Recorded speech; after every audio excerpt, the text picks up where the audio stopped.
I remember at the hearing about a month ago, you said you're still trying to get your head around everything. What are you trying to figure out? Well, the first step is find out exactly what happened. We're trying to get our arms around that, getting all the relevant information from the various agencies, and starting to talk to some of the people that have information. You know, the thing that's interesting about this is that this was handled at a very senior level of these departments. It wasn't handled in the ordinary way that investigations or counterintelligence activities are conducted. It was sort of an ad hoc small group, and most of these people are no longer with the FBI or the CIA or the other agencies involved. This appears to run deep. Why is it so hard to figure out? Well, there are two things here. One, no one's really looked at it. I think there's a misconception out there that we know a lot about what happened. The fact of the matter is, Bob Mueller did not look at the government's activities. He was looking at whether or not the Trump campaign had conspired with the Russians, but he was not going back and looking at the counterintelligence program. And we have a number of investigations underway that touch upon it, the main one being the Office of Inspector General that's looking at the FISA warrants. But as far as I'm aware, no one has really looked across the whole waterfront. So you came into this job and you started asking questions.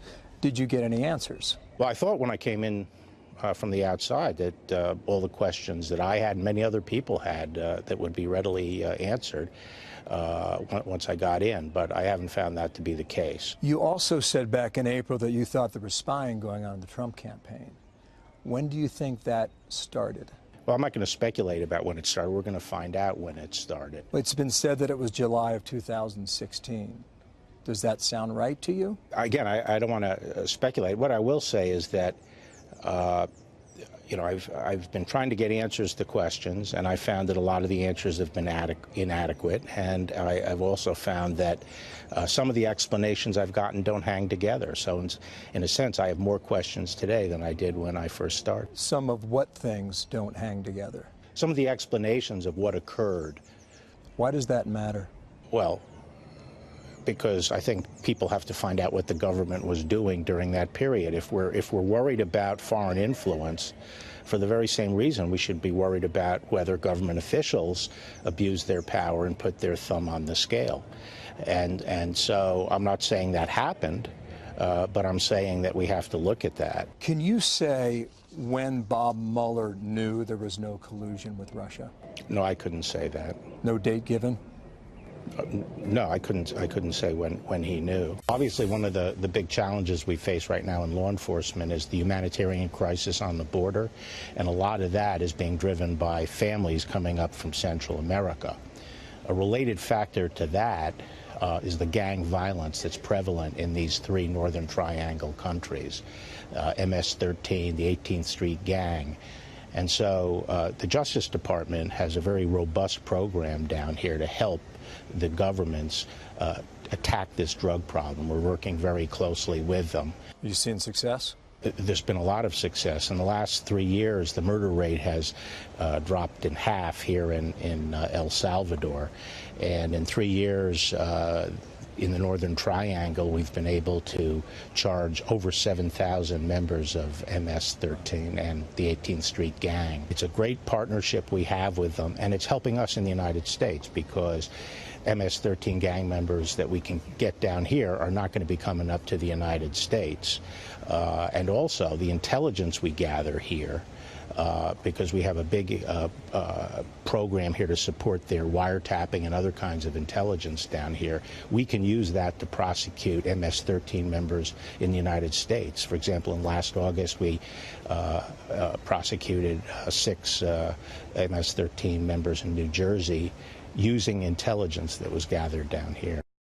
How do you think John Brennan and James Clapper handled the Russian investigation? Well, again, I don't want to speculate about the facts because I don't know the facts at this point. At all?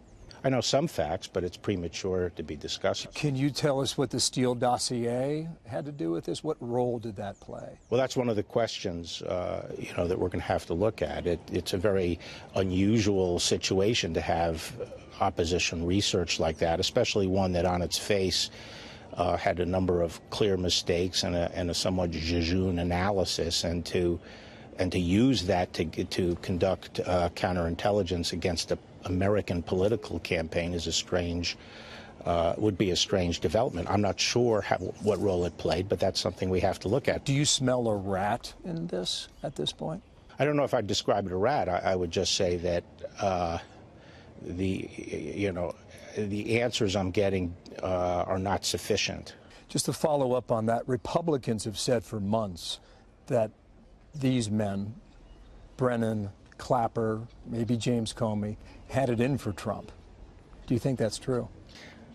Again, I'm not going to speculate about their motives. In the period of time between Election Day and the inauguration, did anyone in government or in intelligence, did they take action to justify their decisions? Between Election Day, did you say? Between Election Day of 2016 in November and Inauguration Day. I think there were some very strange developments during that period. That's one of the things we want to look into. Such as? Such as the handling of the meeting on January 6th between the intelligence chiefs and the president, and the leaking of information subsequent to that meeting. Was that meeting in New York City? Yes. In Trump Tower? Yes. What questions do you have about what happened that day? Again, I'm not going to get into that. But it's on your mind. That's one of the things we need to look at. Can you characterize how far advanced you are in understanding that meeting? We're still in the stage of gathering all the information. Remember what the president's position has been from the beginning. Called it a hoax, called it a witch hunt, and I asked the Attorney General about that. Mueller decided not to attempt to subpoena or force the issue with the president, so he made that judgment.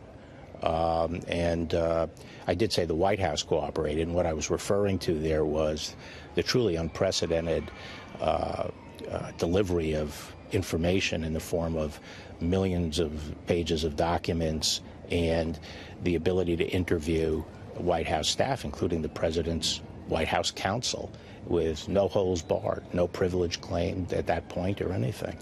So that was unprecedented, and that's what I was referring to when I said the White House. Do you find that satisfactory on behalf of the White House? It's more than satisfactory. And Bob Mueller obviously felt it was satisfactory. He reached his conclusions in his report. Let me come back to that point. The president calls this a witch hunt. He calls it a hoax. Would you agree with that? Well, as I've said, if you were the president, I think you would view it as a witch hunt and a hoax, because at the time he was saying he was innocent and that he was being falsely accused. And that's, if you're falsely accused, you would think that something was a witch hunt. And I have to say, you know, when you step back and look at this, two and a half years of his administration, 3 years of Trump, you know, the campaign and then the first part of his administration, he has been hammered for something, you know, for allegedly conspiring with the Russians. And that, we now know, that was simply false. Are you comfortable using those words? Witch hunt? Hoax? I use what words I use, and it was an investigation, but I think if I had been falsely accused, I'd be comfortable saying it was a witch hunt. You mentioned Bob Mueller a few moments ago. Were you surprised that he came back with no recommendation on that obstruction charge? That surprised you? Yes, that surprised me. Because the function of a prosecutor is to make a call one way or the other. Did you ask him why? Yeah, we discussed it. What did he say? Well, you know, I already have said that we met on March 5th before he delivered the report, and he gave an explanation for it, and it's pretty much reflected in the report. You're okay with him testifying? Absolutely. He works for you? Yes. Or under you? Yes. Or did? What seems to be the holdup? Jerry Nadler said this week it will happen soon. Perhaps it happens in June or not. Do you have any information on that? My understanding is that Chairman Nadler is talking this over with Bob Mueller and his staff and trying to schedule it. So you expect it to happen? I have no reason to think it won't. Do you believe members of Mueller's team around him put pressure on him to include certain aspects in that report? I don't want to speculate because I just don't know. Do you believe he gave in any of that pressure? I don't want to speculate. I really wasn't there to watch the interaction of his staff. Yeah, a lot of this now, just a bit of context here with regard to the Mueller stuff. There's a piece in the Wall Street Journal just this morning. It went online last night about the holdup with Bob Mueller's testimony in the House. There could be executive privilege matters that would prevent Bob Mueller from answering a lot of these questions. So there's a debate as to when this happens, and some are making a case that it could be pushed off even further. I think the first part of that answer, though, it needs a little bit of context as well. Democrats have been levying heavy charges against Bob Mueller, saying that he's protecting the president. He's doing all the spinning here because he said the White House fully cooperated with the Mueller investigation. But there was no sit-down interview. It was only a question and answer, only in writing. Remember, this was the focus of Rudy Giuliani and Jay Sekulow, the president's attorneys, for about a year's time. They did not want the president to sit down, fearing a perjury trap on behalf of those on the special counsel. So a little more context on that. Now we move into more criticism on behalf of Democrats. Remember, Nancy Pelosi calls him out as a liar for his testimony on the Hill back in April and the 1st and 2nd of May. Now, just this week it happens that Bill Barr and Nancy Pelosi saw each other on Capitol Hill. Let's go back to this exchange, and starting with the House Speaker. Now, let's move further into that aspect of this, because you are being heavily criticized by Democrats, by the House Speaker, Nancy Pelosi. She believes you lied under oath. What do you think of that charge? Well, I think it's a laughable charge, and I think it's largely being made to try to discredit me, partly because they may be concerned about the outcome of a review of what happened during the election. What does that mean?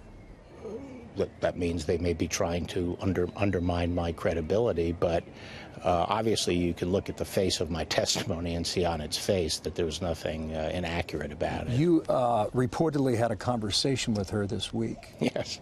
What did you say to her? Well, I wouldn't call it a conversation. It was more like an icebreaker. I was introduced, and I asked her if she had brought her handcuffs with her. And she said? I didn't really quite hear what she said, but she wasn't unpleasant about it. What she will say, and Democrats will say, is that you were spinning on behalf of the president with the principal conclusions that you released. They leveled charges that you held back the Mueller report for several weeks. Were you spinning for the White House to buy some time? No, I wasn't. I think what they're really perhaps annoyed about is that they didn't have an opportunity to spin, and that the fundamental findings of the report were out there for everybody to see, and they were not in a position to spin. Bill Hemmer covering a lot of ground in his interview with Bill Barr, including his relationship with the president. Take a listen here. I didn't know him before. I had only met with him really a substantive discussion with him at the time he decided to appoint me Attorney General. But I think we have a good, candid relationship. Yeah, just one more question on that. You met with him in the Oval Office? No, I met with him in the residence. In the residence. And that went well? Yeah. Did he hire you on the spot? I'm not going to get into the... The reason I asked you that is Democrats would charge that you are the president's attorney now. They don't know what they're talking about. Back here in El Salvador Live, before we close out our 3-hour broadcast, just want to bring you a little more of our interview with Bill Barr as he talks about, well, he's known Bob Mueller for a very long time. Let's go to that right now. When did you speak with him last, correspond with him? The last I talked to him was, I think, the Thursday after he delivered his report, when we had a telephone call. But there's no... So that's been several weeks. Yeah, but there's no... That's not because of any strain between us or anything. Your relationship goes back 30 years. That's right. How is it today? I haven't had the opportunity to spend much time with him since he took on the assignment. I haven't spent time with him since he took on the assignment, but I would say we're still friends. Another topic here on his relationship with the president. There's been a lot of criticism from Democrats saying that he's doing the president's work. We asked about that as well. The reason I asked you that is Democrats would charge that you are the president's attorney now. Yeah, they don't know what they're talking about. Did you think that Eric Holder was the attorney for President Obama? I think Eric Holder at times did act that way, but attorney generals are frequently accused of that. Is it like Bobby Kennedy and JFK from the early 60s?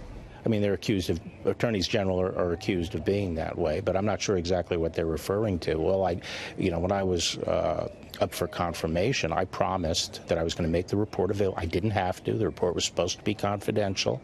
I said I would err on the side of transparency. I got it out.